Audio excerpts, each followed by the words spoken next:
Ici, on est devant une très belle touffe de Santorea montana. Elle est un petit peu avachie, mais c'est pas bien grave.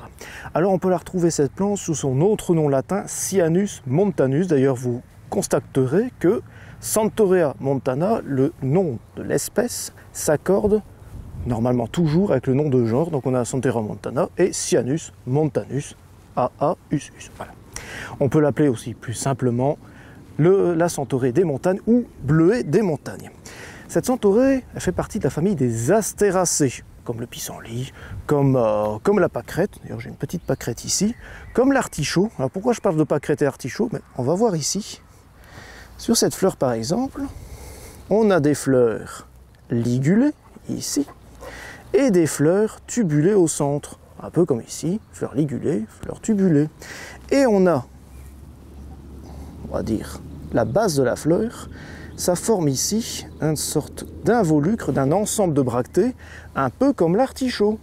Voilà. Donc en gros, ça ressemble à une sorte de mini artichaut, mais en Santorée. Alors cette Santorée, c'est très utile pour la faune.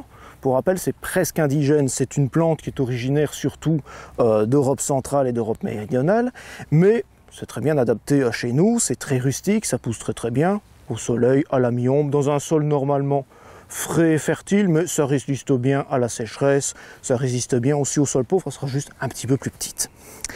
Je disais que c'était utile à la faune parce que c'est une plante mellifère et nectarifère. On voit d'ailleurs ici, ils sont partis, il y avait des bourdons, mais on les a sans doute un peu dérangés, mais on voit aussi qu'il y a des fourmis, des coccinelles, il y a des charançons, etc. C'est aussi une plante hôte pour de nombreux papillons, je pense notamment aux mélités des Santorées.